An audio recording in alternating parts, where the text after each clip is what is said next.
Hello, Ashbrook 8's HCI students.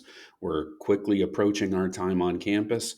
I had quickly wanted to just kind of go through some of the materials that are on this Google Classroom that I put together, hopefully to answer some of the questions that I've been receiving through email and text. My apologies for not getting back sooner, but this is my attempt to at least kind of alleviate some of the fears or issues or whatever else. So I'll just quickly kind of take you through everything. You'll notice on the Google Classroom, I gave you a copy of the syllabus and course packet again, which you already have. But just to quickly go through, when you look at the syllabus here, of course, they start off with the description of it. I'm not necessarily going to read everything to you here. I'm just going to kind of glance through. Again, your first day is on Sunday, July 9th. You are then done on Saturday, July 15th. If you have not looked over that, please make sure that you understand kind of the timetable here. Your faculty are these professors listed here. These are the same professors that they had last year. They're phenomenal. My favorite out of them is Christopher Burkett, who was my advisor in graduate school. I've yet to find a student that didn't like him. He's a very personable man. Greg McBrayer is the other one that I know fairly well. A lot of the students thought he looked like Ryan Reynolds. A somewhat older version, but I can see it. Jason Stevens, I barely know, and Kara Rogers, I don't know at all. But all four of them were very good professors last year, and they'll kind of mix in some other people as they go along as well. The text, which you should have received in the mail, the Declaration of Independence and Constitution, you can get online. So if there was not a booklet in your package, they should at least give you one when you get there, if nothing else. But they will be referring to that. A copy of the Iliad, a copy of the David story, and Coriolanus, which is different than what they did last year. Last year, I think they read Julius Caesar, so they are definitely switching it up and reading different things this year. Not completely, but the students last year read very similar stuff. I think the only thing they switched up was the Shakespeare. And then, of course, the course reading packet, which I'll get to here in a second. The grading for this, I know that some of you tend to be a little nervous about grading. You shouldn't be nervous about this. This is an intensive week-long college class. So yeah, there is some pressure, if you will, but most of the pressure is in the idea that you are following along with the material that you've already read, that you really kind of understand the concepts and you participate. So worry about the participation part of it. Now, I realize not everybody's a talker. There are other ways to participate rather than leading discussions. So for those of you that tend to be a little bit quieter, that's not a problem. We had a number of students last year that were not the most vocal, but they spoke when it was necessary, and they kind of filled in during small group type stuff. So don't focus too much on, oh, I'm not talking enough, or I'm not sharing out enough. Am I sharing too much? The idea here is that you're getting used to the idea that you are having a discussion based class rather than a teacher like me talking at you and you just receiving information. You are expected to kind of interact. That's really what this comes down to. It's mostly a discussion based course. So don't worry too much. And then the final exam, I'm your chaperone for the week. So we'll be working all throughout that week to make sure that you're ready for the final exam, which the final exam is mostly writing. It's mostly, kind of going through and constructing an essay. These are things that you all worked on this year in Bachhold's class and my class. So you shouldn't need to worry too much about that. Okay. I didn't have anybody fail last year. Nobody was really struggling towards the end. Most of the people felt pretty comfortable with the material and were fine. Okay. All sessions will be held at Shar College of Education. I put the building address right here under the directions to Shar College of Education. When you click on that, it gives you the address. You just plug that into GPS and it'll take you right to the place that you need to check in. And I will be there to check you guys in. So you're basically looking for me. I'm not a small guy. You shouldn't miss me at all. Okay. Um, the check-in is from 3 to 6 on Sunday, July 9th. Try and get there a little early. Don't, if you can. I realize some of you are kind of at the mercy of your rides, but if you can get there around 3, it makes it so much easier for you to kind of settle in, get things together, get your bedding, get whatever else is necessary. And again, you just need to be on campus early enough to where you feel comfortable going to the welcome and the academy overview, which is actually in Shar, so they're not making you walk across campus at that point. And they're kind of keeping you in the same location throughout the early stages just to make you comfortable so that you don't get lost. Again, I will be there to help you guys out. Now, they have not officially told me which building you're going to be housed in. Last year it was in Andrews, but they may be refurbishing that this year. And I think they are switching the housing for this year because they kind of contacted me and said they're trying to put a lot of students into what are known as quads, which means there are 4 beds. And it's basically a common area in between the 2 rooms. And that's kind of your living arrangement. I don't think you guys have a restroom in that. I think it's still a common restroom, in for the hallway. So you will still need to kind of be mindful that you may have to walk down the hall to use the restroom or go take a shower or whatever else. It was not a big deal last year. It won't be a big deal this year, but the rooming assignments were different. Speaking of the rooming assignments, they are on your Google Classroom. Um, and it's this form here. I just put 4 people together. The reason I put these 4 together is Mitzi's going to be coming in a little late, and rather than having a 2-person room where Mitzi isn't there and somebody's kind of sitting in their room by themselves for the first day, I put the 4 of you together merely to just kind of handle the quad. Mitchell and Woods, you may have 2 other roommates in a quad, you may not. But you're kind of either going to be roommates, either way, you're going to be roommates, but you may have 2 other people across the hall or across the little common area from another school. They have not told me where the schools were from. Last year, it was Philadelphia, someplace in Wisconsin, and then a Native American reservation in South Dakota, as well as some students from LA for that matter. So, not sure where they're coming from, but there will be other schools there. You may intermix, you may not. Boys, I have the 4 sophomores together and the 2 juniors together. And again, Israeli and Jones, you may have a roommate, you may not.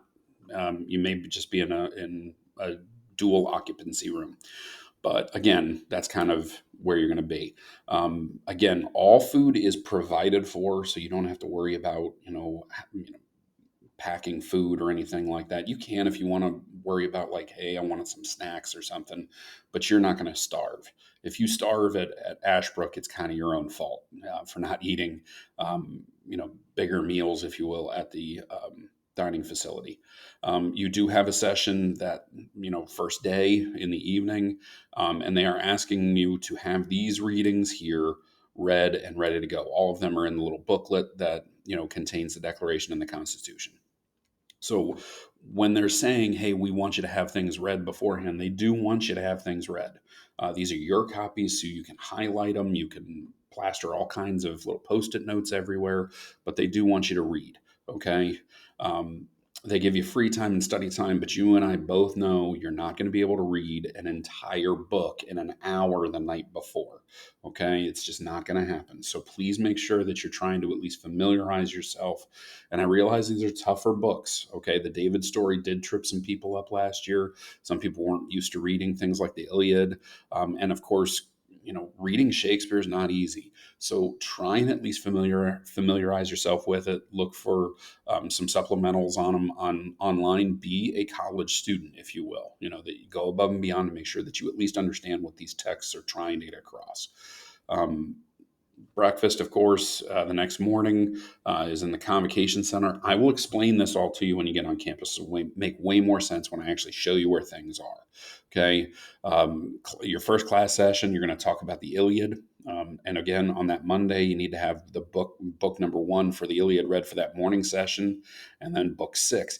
Pay attention to the syllabus. You don't have to read the whole book. You'll notice that they're saying, hey, we want you to read book 1 in that early morning session. In that later morning session, they're jumping to book 6. So they're jumping around. You don't need to read the whole Iliad. You need to read what they want you to read for that section. So this may kind of take the edge off a little bit in the idea that you don't have to read the whole dang thing.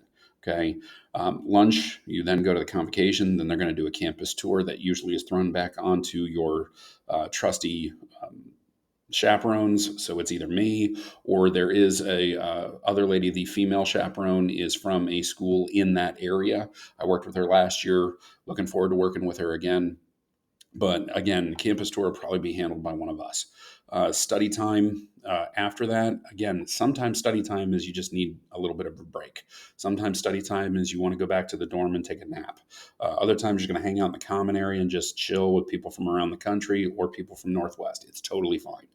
Um, they have a third class session, again, books 22 and 24 in the Iliad. That's all you have to cover for that class session. Now, notice each one of these class sessions has questions. Why does Achilles decide to face Hector? What causes Achilles to change his mind regarding to Priam's request? These are the guiding questions, but they're going to ask more. They're going to go more in depth with it. They're going to try and relate things. They're going to try and relate stuff to their morning sessions and the next day's materials. So just kind of make sure that the stuff they're asking you to read, you're up to date on. So you don't need to read the whole thing. I can't stress this enough. I can already hear Bradshaw asking, oh, and Ortiz, you're not off the hook either. I can already hear you like, well, don't we need to read the rest of it too? No, they're splicing this up so it's more easily attainable for you. Okay. Again, after that, you have dinner, you have free time. You then have an evening common session. They do weird stuff. They do academic Jeopardy. They do, um, you know, all kinds of different stuff if you've looked over the syllabus. Okay. And then free time and study time in the evening. A lot of that, after 3 sessions, a lot of that was just them kind of sitting out and relaxing in the common area of the residence hall and just kind of chilling. The one thing I will say is that you are not allowed to go off campus while you are at this thing. The one agreement you're going to make is that you're not going to go walking around campus. Now, if you need to run over someplace to, hey, I want to go over to this convocation center and use the study area, you just have to tell me where you're going. This is why I have your cell phone information so we can keep tabs with each other. But when they say, hey, we want lights out by, a certain time, when the chaperones like me or the other chaperones say, hey, we want you in, kind of pay attention to that. Make sure that you're not messing around with that. And again, we didn't have problems with it last year. I don't foresee that being a problem this year. Again, you're going to go to breakfast. You'll then go to your class session. And the next day, they're going to be talking about Aristotle, okay, which is in the course packet. Okay, so you read the course packet for that next morning. Then Citizens of Rome, you're reading Coriolanus, Acts 1 and 2. So they are asking you to read a fair amount of a Shakespearean play for that section. And then in the afternoon, they're asking you to kind of finish Coriolanus. So, and Shakespeare doesn't necessarily, it's not like it takes a long time to read, because keep in mind, it's a play that's designed to go for about 2 hours. It's 2 hours of speaking back and forth and acting. So it really shouldn't take you a tremendous amount of time to read. What is going to trip you up is the Old English, the Shakespearean English. So look up some things online to maybe kind of help you out with that. Little summaries. People have spent a long time doing that. You can also write emails to people like Mr. Gillian, for example, who is a Shakespearean scholar and can kind of help answer some questions. I have not read Coriolanus, but I will be reading it that week. Like, I'm going to spend time, my free time, I'm going to be spending on Monday when I get my copy, when I get on campus, reading it so I can try and help you guys out. Okay, so don't feel like you're on your own here. Again, you have dinner, free time, evening session. They're going to talk about jazz in America. That's usually handled by Rich or Ben, who are in charge of your housing and your dining and all this other stuff, but they're also history nerds like me. And they're really cool guys. When you get to meet them, they're really, really nice individuals. Again, Wednesday, you're waking up, going to the Convocation Center for breakfast, but then you're taking a trip to the Cleveland Art Museum on Wednesday. So keep that in mind. When I gave you your packing list here, and I said, hey, look, you have to have 6 outfits. It doesn't mean you only have 6. Some of you like to change multiple times throughout the day. It drives your parents nuts. Others of you like to rewear the same pair of shorts or jeans over and over and over again, which means you're already a college kid at that point. There are laundry facilities in the residence hall, but you don't necessarily have to use them. Okay. The whole idea here is if you do want to bring like little packets, those little gel packets or something to throw in and do a load of laundry while you're there, that's totally fine. Some people choose to do that. Other people do not. But the packing list is just, hey, this is what you typically need to bring. Exercise outfits, they are going to let you use the workout facilities there. Your parents have to sign a waiver at check-in. Don't forget to do that when you check in. The parents have to sign off on it, or we can have your parents kind of like check it off and send it electronically. But once you have that waiver, you can go and work out if you so choose. Not everybody chooses to do that, but if you want to do it, they have a pool that you can swim in if you wanted to kind of take some laps. It's not a like, hey, let's play around pool. It literally is just swimming laps. They have basketball courts. They have an indoor soccer uh, facility. They have a weight room that has, of course, all the aerobic equipment too. They've got a running track. There's all kinds of things to do within that, and that'll be part of our campus tour as well, so that you know where that is. But if you do want to exercise, bring some extra stuff for that. You are not going commando, guys, and nobody is. Oh well, this is how I sleep. You're going to wear PJs. Okay, so please make sure that you pack those. Light jacket. This is why I bring it up when we talk about going to the Cleveland Art Museum. If you've never been up to Cleveland, Cleveland is always about 20 degrees cooler than the rest of the state because of what is known as lake effect. So on that day, unless it's 95 degrees in the shade, you're probably going to want to take a jacket with you so you don't get cold. And look, some of the evenings you're closer to the lake, you're more north. It may get a little cool. It might get cool in your dorm room for that matter. Some people choose to bring a blanket along with them just in case the blanket they provide is not enough. Because again, these dorms are air conditioned, but they're centrally air, so you don't have control over your own room. Sandals, shoes, make sure they're comfortable. You're going to do a lot of walking. Shower shoes. This means flip flops you don't care too much about because you're going to take them into the shower. Most people don't like it to go barefoot, especially in the shower stalls that are being used by multiple people. Okay, so maybe go to Old Navy and buy a 99-cent pair of flip flops that you don't care too much about. Or if you have an old pair of slides that you just don't care all that much, those can be your shower shoes. A robe, a towel. Some people don't like using towels that are, being given to you. Others of you, hey, you just like your really big towel, bring one along if you want. Toothbrush, toothpaste, shampoo, conditioner, all that stuff you can read through. Don't forget your cell phone and your charger. Okay. Pens and pencils or a notebook. You probably should have one just to write some things down, especially for those of you that are really kind of nervous about maybe a final exam and prepping for it. Reading materials, don't forget that stuff. Computer, which is not really necessary because they don't want you typing away during the sessions. So just kind of keep that in mind. You don't necessarily have to have a computer. Money for purchases, you don't necessarily have to do that. But some people like to buy a shirt. Some people like to buy something on campus. There will be at least one kind of run out for snacks and things like that. I think midweek that's the one time they allow you off campus is we escort you down to the local CVS. It's really exciting. But again, if you want that, or if you want, like last year, they attempted to DoorDash in the evenings. If you want to do that kind of stuff, you just got to make sure you have payment for those things. And then I put on there an open mind. You're going to be with people that you may not get along with. You may not get along with some of the professors. It happens. So just kind of keep that in mind that, hey, you're going to need to have kind of an open mind to other viewpoints, other views, other, opinions. You're going to have some patience for that. And of course, you need to read before you show up, folks. You can't just show up where you have no idea what's going on. So reading is going to be key here. So please don't forget to do that.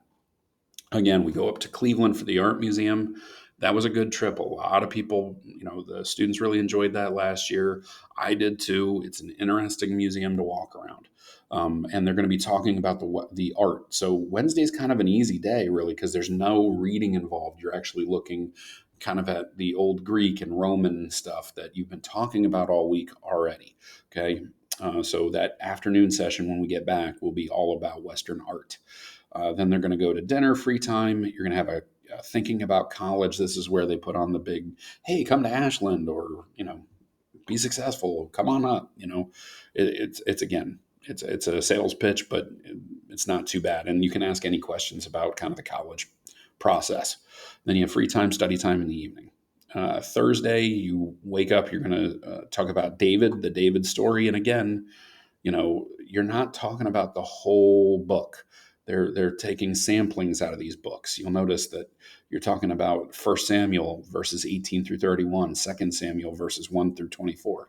These are not unbelievably long reading samples. These are very short.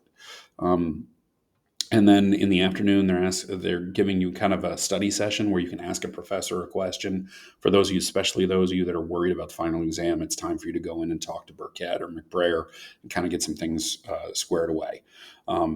Then, of course, they're going to switch over to the course packet at that point. You're reading all these. For those of you that had me this year, you already read the Lyceum Address. Okay, I already had you read that. So this is just going to be a refresher more than anything else. So you're welcome, except for those of you that didn't read it, in which case you're screwed. Bottom line is you're going to have study tables that evening. I'll be available. So will the other counselors as well, kind of helping you out, chaperones, I should say. And then Friday, you wake up, you're going to come in, read more from the course packet, getting more up to the modern day in American history. You're going to read, some stuff in the course packet, and then you have your final exam in the evening, in the afternoon session. So Friday, final exam. And then you're going to have a movie during the evening common time. In the morning on Saturday, you're going to finish packing up because you will take your stuff from the living place on Saturday, wherever whichever residence hall you're in. You're going to pack up, and then you're going to take all your stuff over to Ronk, which is where your parents will actually pick you up. And Ronk is actually in the Shar of Education, Shar School of Education. So they're basically picking you up where they dropped you off.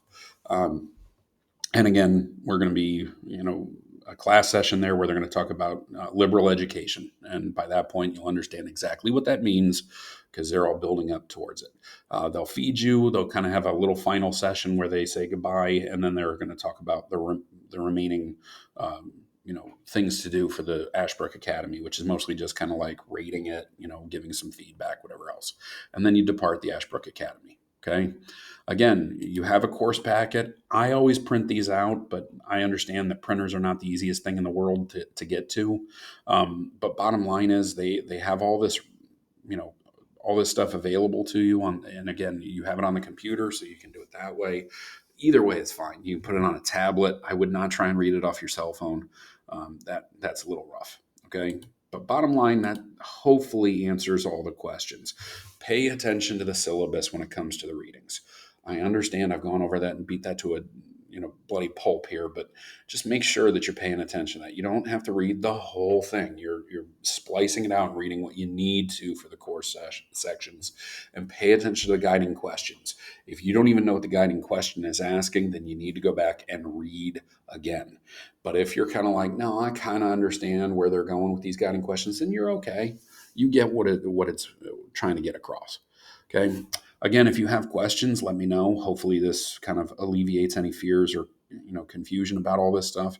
If you have further questions, go ahead and email. If you need any other supplementals or anything else, that's what the Google Classroom is for. Email me and I'll post it, because if you have a question, then most likely somebody else has a question. Okay. All right, folks. I'm looking forward to seeing you in a few weeks up at Ashland. Please make sure you have your rides kind of, squared away, who's picking you up, who's dropping you off, all that kind of fun stuff. And again, if you have questions, email me. And if not, I will see you on July 9th. Have a good one.